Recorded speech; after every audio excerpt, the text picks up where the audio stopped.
मिनश्शैतानिर्रजीम बिस्मिल्लाहिर्रहमानिर्रहीम। अस्सलाम वालेकुम दोस्तों, अशरफ आसमी एडवोकेट यूट्यूब चैनल पर आपको खुशामदीद कहते हैं। दोस्तों, अल्लाह पाक से दुआ है कि अल्लाह पाक हमें रिज़्क़े हराम से बचाए, अल्लाह पाक हमें आसानियाँ तकसीम करने वाला बना दे। दोस्तों, आज जो हमारा टॉपिक है वो टॉपिक बहुत अहमियत का हामिल है। इसमें आज हम बात करेंगे कि हिबा के नाम पर जो ख़वातीन को ख़ास तौर पर जो है उनकी हक़ वरासत से महरूम कर दिया जाता है। हिबा के नाम पर, तमलीक के नाम पर ख़वातीन को जो है वो उनकी विरासती प्रॉपर्टी नहीं दी जाती। इस हवाले से बड़ी खूबसूरत और बड़ी ज़बरदस्त judgement Supreme Court of Pakistan की है। ये जो केस था जस्टिस काजी फैज़ ईसा साहब और जस्टिस अमीनुद्दीन खान साहब के सामने पेश हुआ और जस्टिस काजी फैज़ ईसा साहब ने इसका ऑर्डर लिखा है। सिविल पिटीशन नंबर 659 ऑफ 2019 और ये फैसला हुआ है जनाब 10/12/2020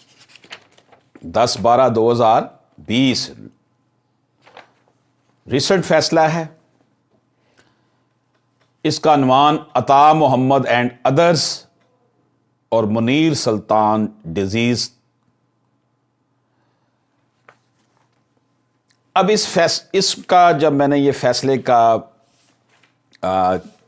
जो है वो जायज़ा लिया, पढ़ा इसको, इसमें बहुत ज़बरदस्त अंदाज में बातें की गई तमलीक के हवाले से, हिबा के हवाले से।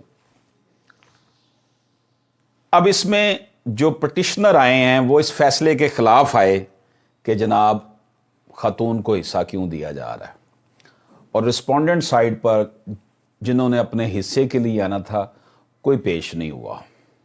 ज़ाहिर है सक्कत ही नहीं रह जाती लोगों के अंदर अदालतों में धक्के खाने की। बहरहाल हम बात करते हैं। तो जनाब फतेह खान और नूर बीबी, इनकी शादी हुई और इनकी एक बेटी मुनीर सुल्तान पैदा हुई। दोनों के दरमियान यानी फतेह खान और नूर बीबी के दरमियान बाद अज़ां तलाक हो गई। जब अब ज़ाहिर है कि ये जो मुनीर सुल्तान थी ये अपनी वालदा के साथ रही। वालिद की वफ़ात के बाद मुनीर सुल्तान ने एक केस दायर किया जिसमें शरीयत के मुताबिक अपने वालिद की विरासत में से हिस्सा मांगा गया, और इसके साथ साथ उसने 3 अदद इंतकालात ज़मीन, म्यूटेशन जो थी, जो कि उसके बाप फतेह खान ने अपनी दूसरी बीवी और उस दूसरी बीवी में से 2 बेटों के नाम बजरिया गिफ्ट कर दिए थे।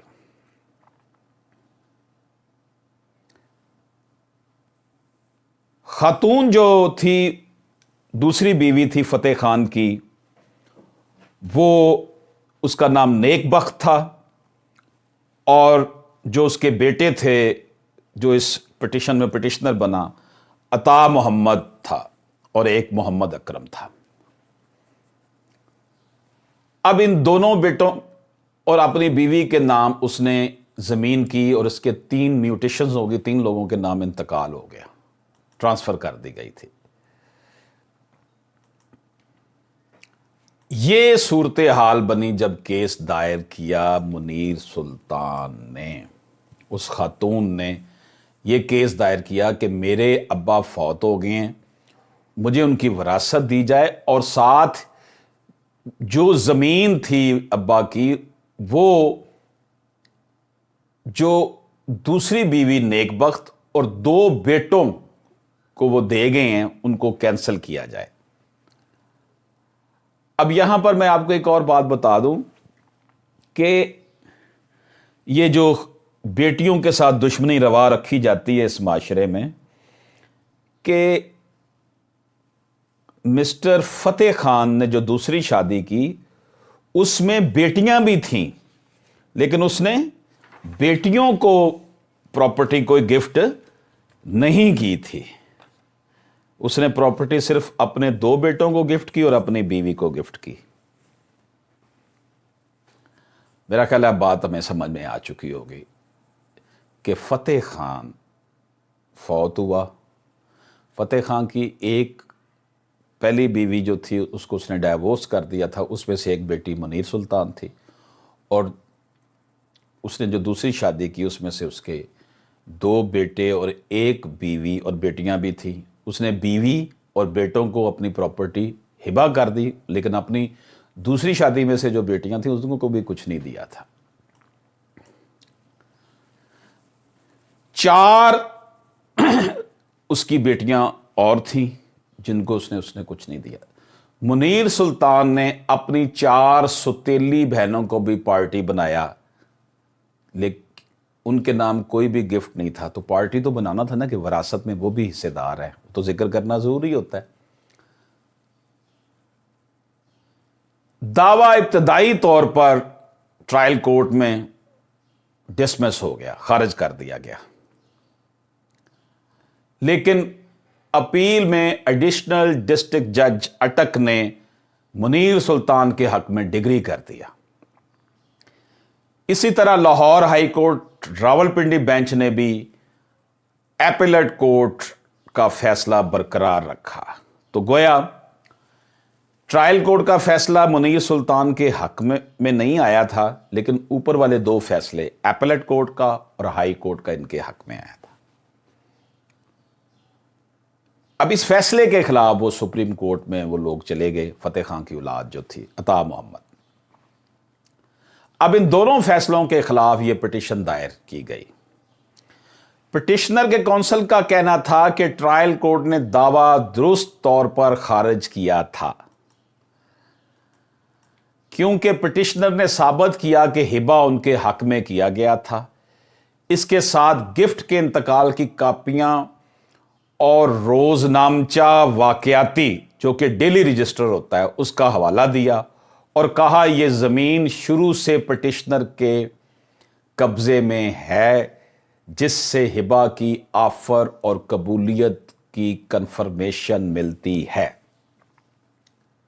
कि ये ऑफर एंड एक्सेप्टेंस जो उसके कंटेंट्स हैं वो पूरे हो चुके हैं। पिटिशनर के काउंसिल यानी कि जिनके नाम हिबा हुआ था जो थे, उनकी रहनुमाई में अदालत ने हवाला शुदा डॉक्यूमेंट्स का मुआयना किया और केस को सुना। अब यहां पर इस पूरी केस का जो है ना वो देखिएगा कौन सा मोड़ आ रहा है, बहुत अहम। और केस को सुना। फतेह खान की उम्र फौत होने के वक्त 90 साल से ऊपर थी। इंतकाल में दर्ज है कि फतेह खान ने खुद रिपोर्ट की कि उसने जमीन हिबा कर दी है, लेकिन इंतकालात में यह दर्ज ना है।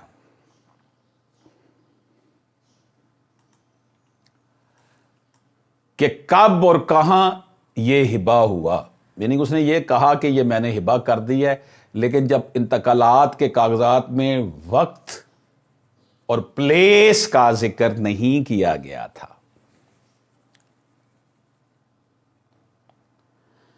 कि कब और कहां यह हिबा हुआ और कब और कहां यह हिबा पिटिशनर्स ने कबूल किया था। ना तो यह था कि कब और कहां यह हिबा किया उनके वालिद ने और कब और कहां इन्होंने इसे एक्सेप्ट किया था। अदालत ने यह ऑब्जर्व किया कि फतेह खान की जानब से एक भी अकेला ऐसा डॉक्यूमेंट पेश नहीं किया गया कि जिस पर फतेह खान के अंगूठे का निशान हो या इसके दस्तखत हों। हिबा के अहम इज्जा भी उस जवाब दावा में नहीं बयान किए गए जो पिटिशनर्स ने जमा करवाया था।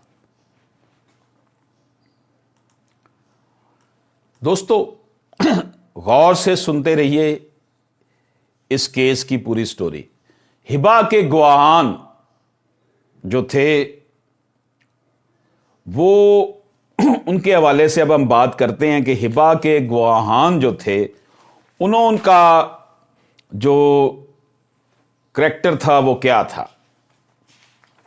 हिबा के गवाहान एक तो मिस्टर मोहम्मद, एक तो अहमद खान था और दूसरा मुनीर अहमद था और एक मोहम्मद अफजल था। मोहम्मद अफजल ने गवाही नहीं दी। मोहम्मद अफजल ने गवाही नहीं दी। हिबा को साबित करना हिबा से फायदा उठाने वालों के ऊपर होता है कि वो हिबा को साबित करें। ताहम दो लोगों, बख्त बीबी और मोहम्मद अकरम ने शहादत नहीं दी, सिर्फ अता मोहम्मद ने गवाही दी। लेकिन उसने दीगर दो की जो बतौर अटारनी वो शहादत उसने भी नहीं दी। यानी कि वो अता मोहम्मद अपनी वालिदा और अपने भाई की तरफ से अटॉर्नी लेकर केस लड़ रहा था, सिर्फ उसकी तरफ से गवाही आई। उसकी वालिदा और उसके भाई मोहम्मद अकरम की तरफ से भी गवाही नहीं आई और ना ही अता मोहम्मद की तरफ से अपने भाई मोहम्मद अकरम और वालदा नेक बख्त की तरफ से गवाही दी गई। पिटिशनर के काउंसिल की तरफ से यह कहा जाना कि पिटिशनर की जानब से जमीन पर कब्जा इनको हिबा किया जाना साबित है,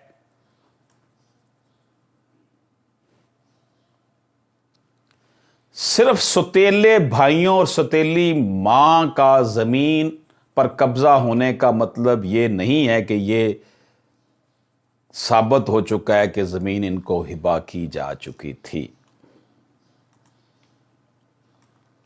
ताहम इससे यह बात साबित होती है कि उन्होंने अपनी जेंडर और अपनी पोजीशन का फायदा उठाया है।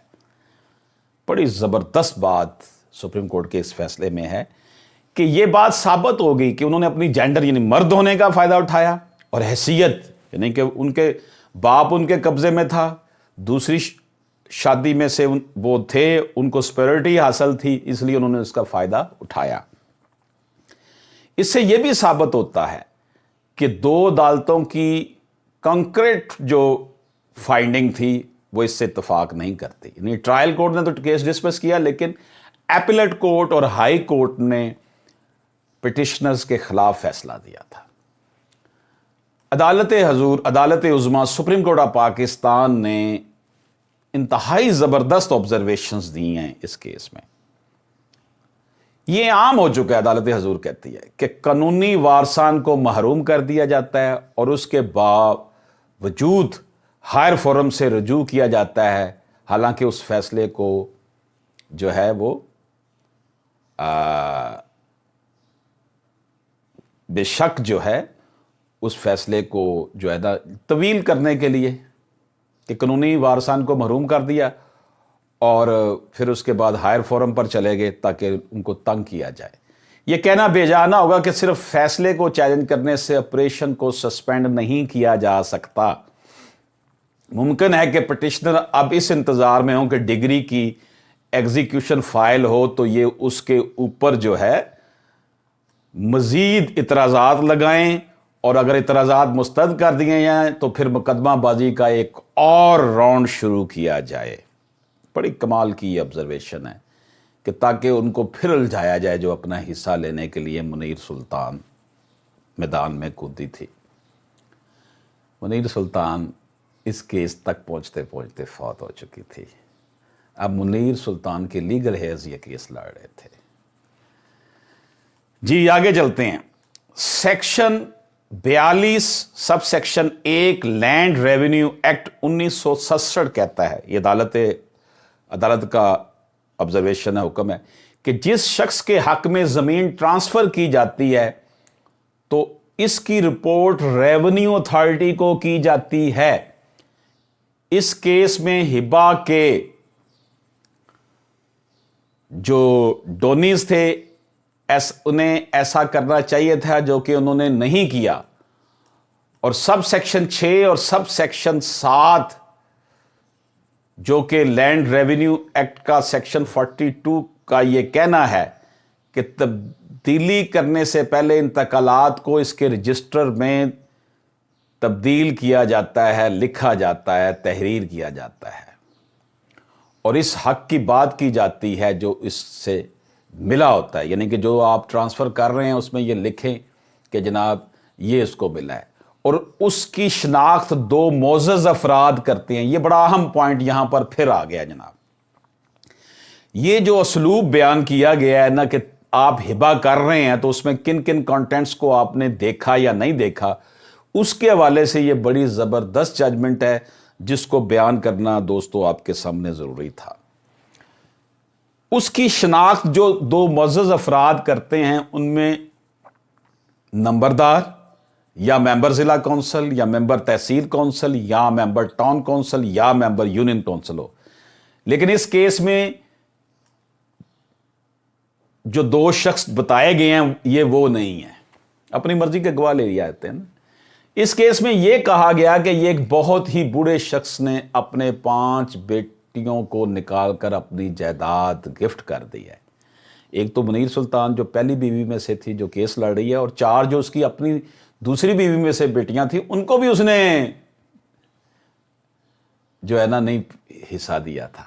तो ये सुप्रीम कोर्ट की ऑब्जर्वेशन देखें कि इस केस में यह कहा गया कि एक बहुत ही बूढ़े शख्स ने अपनी 5 बेटियों को निकालकर अपनी जायदाद गिफ्ट कर दी।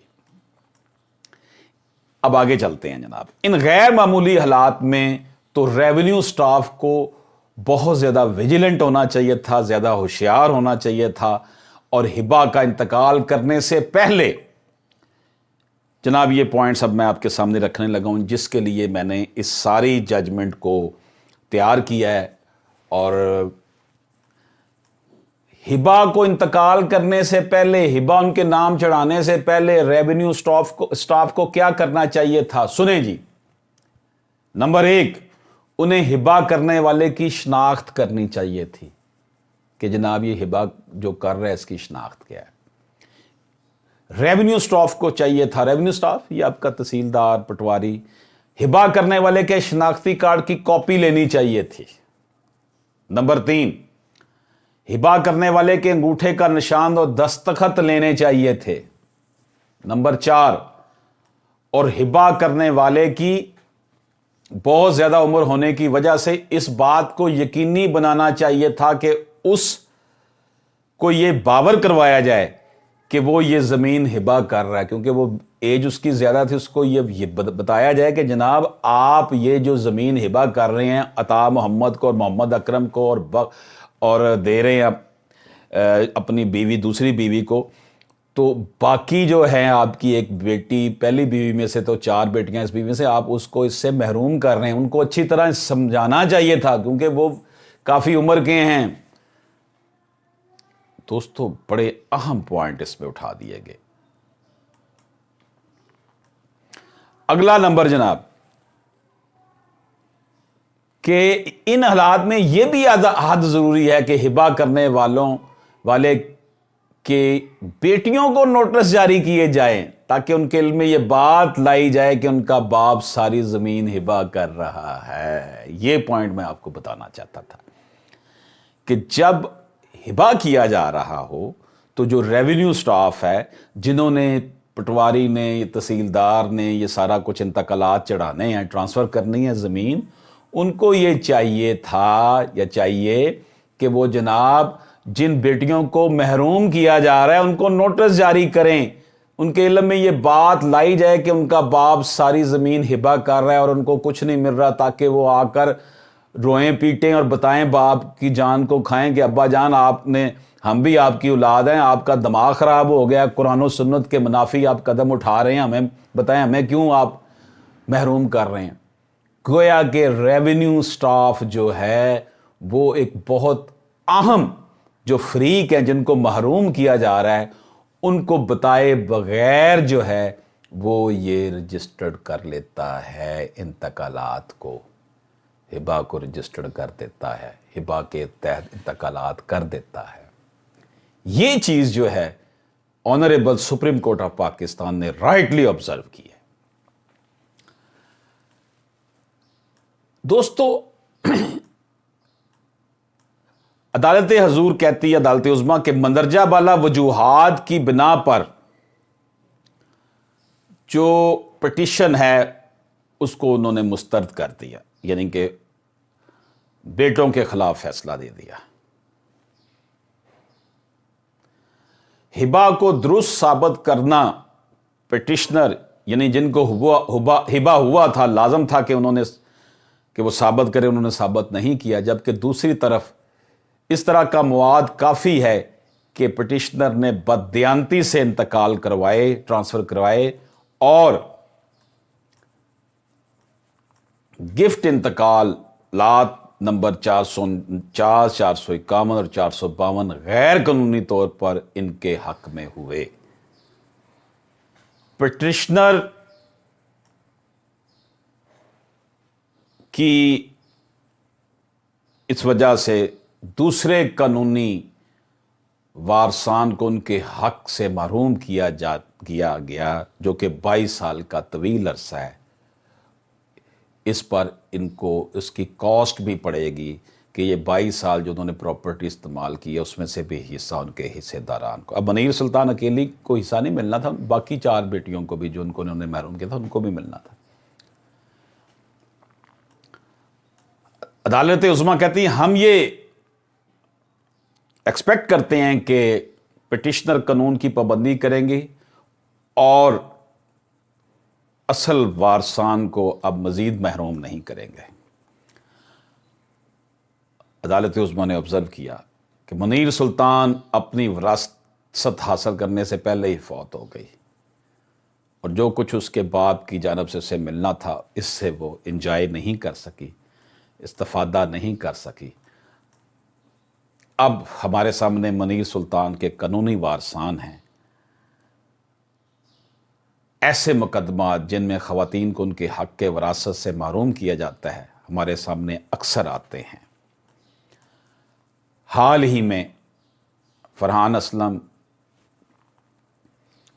کا کیس ہمارے سامنے آیا، جس میں کورٹ نے یہ فیصلہ دیا تھا کہ معاشرے کے پسے ہوئے طبقے کے حوالے سے وراثتی قانون کی خلاف ورزی کرنا، جو کہ شریعت کا معاملہ ہے، وہ بالکل ناقابل قبول ہے۔ ایک شخص جو اپنے وارثان کے لیے وراثت چھوڑ جاتا ہے لیکن اس کی جائیداد اس سے دیدہ دلیری سے اس کو محروم بعد میں کر دیا جاتا ہے۔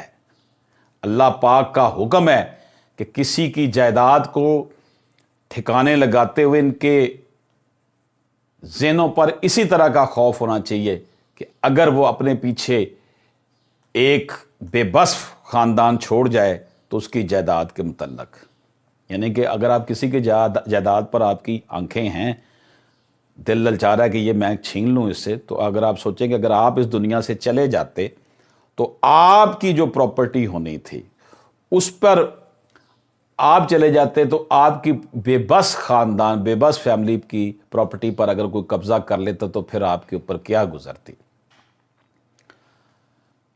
اس جائیداد کے متعلق اللہ سے ڈریں اور مناسب باتیں کریں۔ اللہ پاک فرماتا ہے وہ جو یتیموں کی جائیداد کھاتے ہیں وہ آگ کھا رہے ہیں، جلد ہی ان کا ٹھکانہ بھڑکتی ہوئی آگ ہے۔ اس کیس میں ایک بیوہ اور ایک یتیم کو 16 سال سے ان کے وراثتی حق سے محروم رکھا گیا، جو ان کے لیے ناقابل برداشت تھا۔ ان لوگوں نے اس کی پاسداری نہیں کی اور بیان کردہ آیات کو فراموش کر دیا۔ سورۃ انعام کی آیت میں یہ کہا گیا کہ یتیموں کے مال کے نزدیک مت جاؤ سوائے اس کے کہ ان کو بہتر بنانے کے لیے۔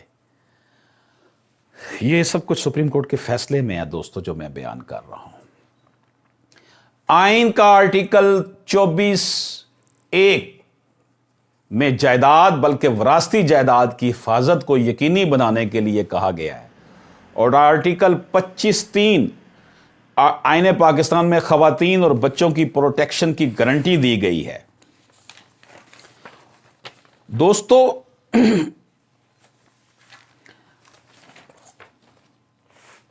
हम आर्टिकल 25 में जो the constitution sets out the goals which the people of Pakistan have set out for themselves in the principle of policy which includes the protection of mother and child. आईने पाकिस्तान ने जो सेट कर दिए हैं rules, उसमें माँ और बच्चे के हकूक को तहफ़्फ़ुज़ दिया गया है and require the promotion of social justice and eradication of social evils. और आर्टिकल 37 में समाजी जो ऊंच नीच है, समाजी बुराइयां को खत्म करने के लिए कहा गया. Depriving a mother and her child from their inheritance, यानी कि किसी मां को और किसी बेटे को उसके हिस्से से महरूम करना, ये वाला जो अमल है ये किसी तौर पर आईने पाकिस्तान के मुताबिक नहीं है. आईने पाकिस्तान इसकी नफी करता है. आईने पाकिस्तान की जब हम बात कर रहे हैं तो जैसे मैंने आपकी खिदमत में अर्ज किया कि depriving a mother and her child from their inheritance does not protect them but preys on them. Such conduct is a prevalent social evil and inherently unjust. It is expected that the organ and authority of the state will act in accordance with the principles of policy as provided by Article 29(1) of the Constitution. Therefore, claims by orphans and widows alleging that they have been deprived of their inheritance must be expeditiously decided by the concerned organs and authority of the state, including the court. Supreme Court of Pakistan ने अपने फैसले में constitution of Pakistan का हवाला दिया है, public policy का हवाला दिया है कि आइन के ये आर्टिकल चीख चीख कर कह रहे हैं कि जनाब किसी को उसकी प्रॉपर्टी से, माँ को और उसके बच्चों की प्रॉपर्टी को उससे नहीं छीना जाएगा और इसकी जिम्मेदार रियासत है, अदालतें हैं कि वो इनको ऐसा अदा करने दें. अब यहां पर अदालत हजूर ने मजीद केस को कंक्लूड करते हुए कहा, the revenue authorities must also be extra vigilant when purported gifts are made to deprive daughters and widows from what would have constructed their shares in the inheritance of an estate. किसी भी जायदाद में से जब भी कोई ऐसा मामला है कि बेटियों को जायदाद से महरूम किया जा रहा है, उन हालात में रेवेन्यू अथॉरिटीज को बहुत ज्यादा विजिलेंट होना चाहिए और उन्हें ये देख लेना चाहिए, आइडेंटिटी कर लेनी चाहिए डोनर की, ट्रांसफर करने वाले की जिनकी ट्रांसफर हो रही है, और strict compliance must be ensure with the applicable laws as repeatedly held by this court, including in the case of Islamuddin versus Noor Jahan 2016 SCMR 986 and Khalida Azhar versus Vikar Rustam Bakshi 2018 SMER 30.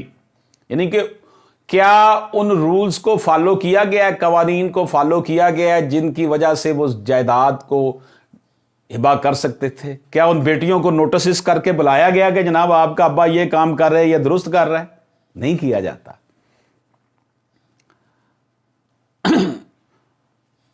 अदालत हजूर, अदालत उज़्मा लिखती है जनाब, we can not be unmindful of the fact that often times male members of a family deprive their female relatives of their legal entitlements to inheritance and in doing so शरिया and law is violated. कहते हैं हमें इस बात कहने में कोई दूसरी राय नहीं है कि हमारी माशरे के जो मेल मेंबर्स हैं वो अपनी फैमिली की जो फीमेल्स होती हैं, या आमतौर पर बहनों के साथ या बेटियों के साथ ही होता है, उनको उनके कानूनी वरासती हक से महरूम कर देते हैं और ऐसा करते हुए वो शरीयत को और कानून को पामाल करते हैं. Vulnerable women are also sometimes compelled to relinquish their entitlement to inheritance in favor of their male relations. अच्छा, ये मैं आपको बात, यहां पर एक बहुत अहम बात आ गई. کہ عورتوں کو یہ کہا جاتا ہے کہ آپ دستبرداری نامہ لکھ دیں کہ آپ نے اپنے بھائی یا کے نام یہ پراپرٹی کر دی ہے یا آپ اسے دستبردار ہو رہی ہیں، اپنے ابا کو کہا کہ آپ لے لیں. یہ پبلک پالیسی کے خلاف ہے. ان کو یہ کہنا کہ آپ کمپیل کر رہے ہیں، یہ غیر قانونی قرار دے دیا سپریم کورٹ آف پاکستان نے. This court, in the case of Ghulam Ali, had observed that relinquishment by female members of the family was contrary to public policy and contrary to Sharia. یعنی کہ خاتون سے یہ دستبرداری نامہ لکھوانا کہ جناب میں دستبردار ہو رہی ہوں، مجھے پراپرٹی اپنی وراثتی نہیں چاہیے، یہ عدالت حضور نے کہا ہے کہ it is against the public policy اور شریعت کے خلاف ہے. It would be useful to reproduce the following portion from the decision of this court. یہ کورٹ نے دوبارہ اپنا فیصلہ یہاں پر ریپروڈیوس کیا ہے جس میں انہوں نے کہا ہے کہ جناب here in the light of the foregoing discussion on the Islamic point of law view, the so-called relinquishment by a female of her inheritance as has taken place in this case is undoubtedly opposed to public policy as understood in the Islamic sense with reference to Islamic jurisprudence. In addition, it may be mentioned that Islam violates many modes of circulation of wealth of certain types under certain strict conditions, and when commenting on one of the many methods of achieving this object, almost all commentators of Islamic system agree with the variance of degree only that the strict enforcement of laws of inheritance is an important accepted method in Islam for achieving circulation of wealth. That being so, it is an additional object of public policy. In other words, the disputed relinquishment of right of inheritance relied upon from the petitioner side, even if proved against respondent, has to be found against public policy. Accordingly, the respondent's action in agreeing to the relinquishment through denied by her being just public policy, the very act of agreement and contract constituting the relinquishment was void. بڑی خوبصورت بات کی ہے کہ اسلام تو تقسیم دولت کی بات کرتا ہے، اسلام ارتکاز دولت کے خلاف ہے، اس لیے وراثت کے نظام کو صحیح طور پر اپنا کر ہی ہم دولت کو چند ہاتھوں میں مرتکز ہونے سے بچا سکتے ہیں. Honourable supreme court of Pakistan نے کہا کہ یہ جو بچیوں سے خواتین سے دستبردار کروا دیا جاتا ہے یہ شریعت کے بھی خلاف ہے اور پبلک پالیسی جس کی پروٹیکشن کر رہا ہے آئین پاکستان اس کے بھی خلاف ہے. اس لیے اگر کوئی ایسا فیصلہ ہوتا ہے کہ جناب بیٹی نے دستبردار ہو گیا کہ میں اپنا حصہ بھائیوں سے یا باپ سے نہیں لوں گی، اس کو نل اینڈ وائڈ قرار دے دیا ہے. What this court has stated in the case of Farhan Aslam versus Musabta Nusba Shaheen is equally applicable to the instant case. آگے کورٹ لکھتی ہے جی in many cases dealt by us we painfully observe the deterioration and decline in the performance of the revenue department, absence of proper record keeping and the run of system of checks and balance.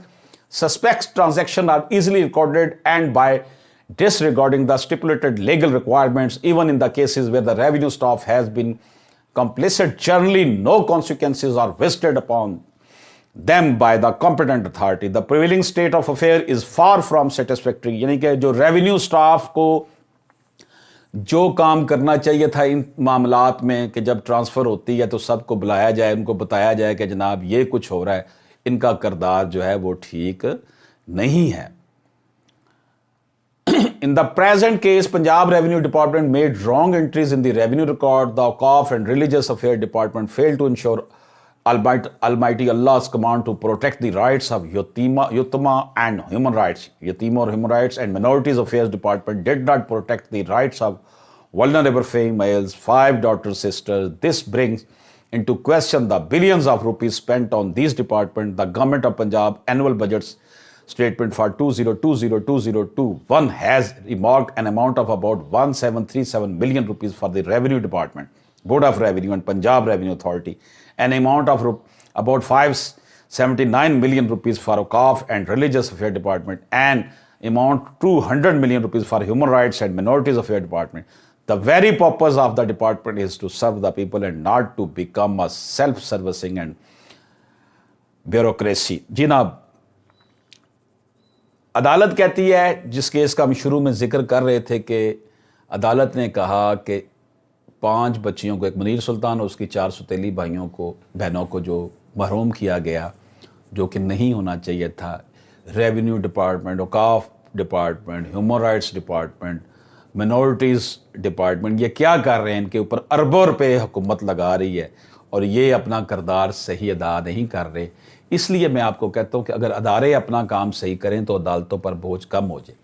The reason which has prompted us to highlight this issue is that there must be many other cases where rights, particularly of weak members of society, daughters and widows, yateems, are denied, but who may not have the access a court of law or having failed in the first round, as in the present case when Masamta Noor Bibi Munir Sultan's suit was dismissed, give up and may be faced with the, कहते हैं कि लोग जैसे कि इस litigation को शुरू करते वक्त मुनीर सुल्तान का केस पहले राउंड में ही डिसमिस हो गया था, लोग फिर आगे नहीं जाते और अपने हकूक से महरूम हो जाते हैं। और इसकी जिम्मेदार कौन है? अदालत है। आखिर में फैसला के आखिर में लिखा है अदालत उस्मा ने, copies of order pass today by to send to respondent trial courts to ensure that execution proceeding, if pending or when filed, are promptly disposed of. Copies also be sent to Chief Secretary, Government of Punjab, Senior Member of Revenue, Secretary Revenue Department, Secretary of Waqf and Religious Affairs Department, Secretary Human Rights and Minority Affairs Department. इन सब को ये भेजी जाएं copies इस फैसले की कि जनाब ये तमलीक और हिबा के नाम से जो ड्रामा पाकिस्तान में चल रहा है और बच्चियों को जो जायदादों से महरूम किया जा रहा है या बच्चियों से जो दस्तबरदारी नामा लिखवा कर उनको महरूम किया जा रहा है, ये नल एंड वाइड है। दोस्तों, ख़वातीन, यतीमों और माशरे के कमज़ोर तबकात को उनका हक दिलाने के लिए हमारी ये तो गोताज जारी रहेगी। मैं इंशाअल्लाह ताला इस हवाले से जो आवाज़ उठा रहा हूँ वो हर फोरम पर उठाता रहूँगा। अल्लाह पाक से दुआ है कि अल्लाह पाक हम सब पर अपना ख़ास करम फरमाए। अशरफ आसमी एडवोकेट को इजाज़त दीजिए।